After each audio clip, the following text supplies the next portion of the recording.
Good morning and welcome back to Other Worlds Wednesday here on Gaming with ADHD, where today we're going to take a quick look at the Shadowrun High Rollers accessory.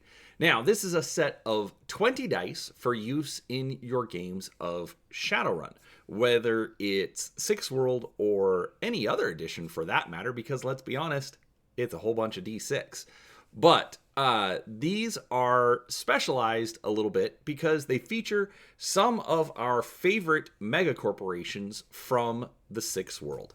So before we get into the actual review, do make sure you're subscribed to the channel. I try to put out a few videos each week covering all sorts of tabletop gaming content, and I'd love for you to come along and see what we have to share. So with that out of the way, let's go ahead and take a look here. So Shadowrun High Rollers will run you about $20 US, obviously depending on whether it's your retailer or if you purchase it online or, get it as a gift, whatever. Obviously your price can be a little bit different, but the regular price is $20. Now, I like things that are $20 and less, mostly because if it's $20 or less, I'm probably not going to ask my wife if I can buy it. So this one really kind of just slides right into that perfect spot for me. But as you can see, you get, it comes in a clamshell and a plastic bag, but I took it out of those.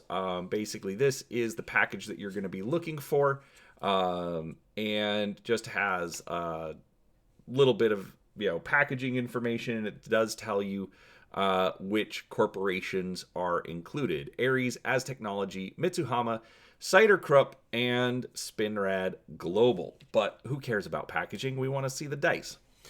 All right, so obviously you get a set of 4 dice for each of the 5 mega corporations. Now, these here at the top, these are Ares. Now, this is probably, I guess we could say I'm starting with my least favorite. I can barely tell what this is. Ares uses a sort of Greek helmet or Roman helmet kind of look to it, and I don't know if this is some weird crab creature or something. I don't know. It's very, very hard to make out. Kind of disappointing. I'll admit that. But the one thing I do like about these dice, now first off, they're very, very easy to read. The light blue against the red actually stands out very well. And so especially for the rest of the numbers, they use the same style that they used for the dice that come out of the starter set or that you can pick up in the dice and edge token sets. So I do like that they did keep that consistent. They also have the 1 or glitch symbol with the old school Shadowrun skull for the 1. But other than that, they are pretty much standard D6. So this is your dice for Ares. This is Spinrad Global. So you get the S with a little globe in there. Again, same detail. Looks like the other dice. This one, probably my least favorite as far as the color goes. Yellow and black. It's not bad. Just seems a little cloudy. Looks a little brown, at least in this lighting. So, which actually I guess I could try and get some more lighting in here. Maybe improve it a little bit. Yeah, doesn't really help a whole lot. But yeah, not bad there. We then have Cider Krupp or Loafwares Mega Corporation, sort of a translucent, clear, non-colored dice.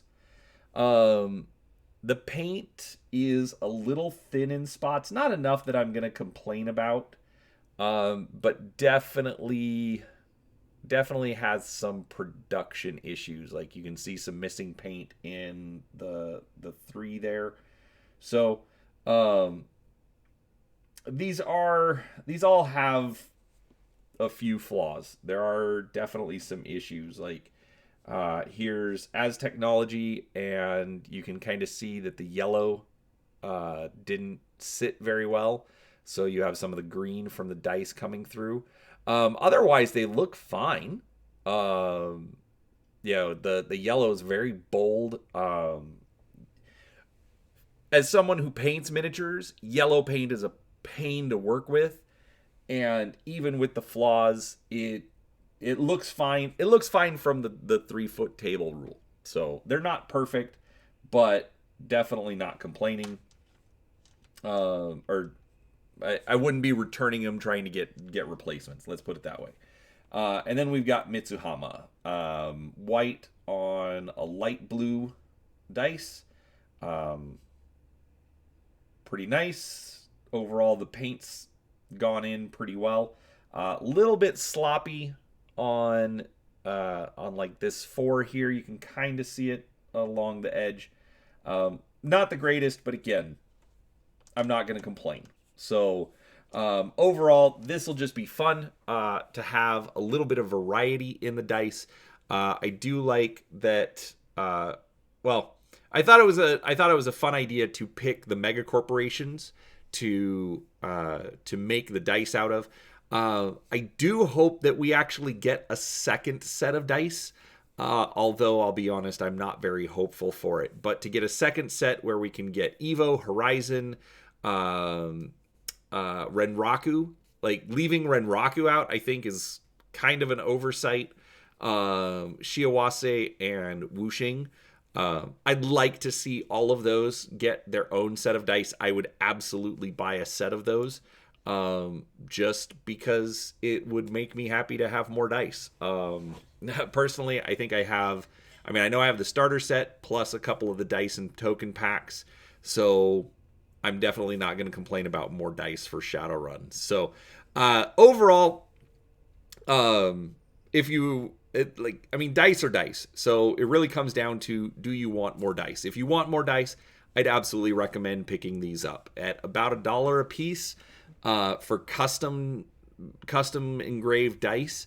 That's actually not unreasonable. Most dice sets, like we bought a standard set of role-playing dice for about $18 a week ago. So $20 for 20 dice, it's a fairly good deal, especially since they're all basically custom engraved anyways. So yeah, if you want more dice, get more dice. If you're not in the market for dice, pick them up anyways. That way we can try and get the other 5 mega corporations and have the Big Ten. So with that out of the way, I do hope you enjoyed the video. If you do, please give it a thumbs up. Make sure you share it with your friends. Let them know that I am putting out Shadowrun content. Not every week, but frequent enough that I hope you'll come back. So thank you very much for watching. Don't forget the links to social media and DriveThruRPG down below. And with that said, thanks for watching, and we'll talk to you next time.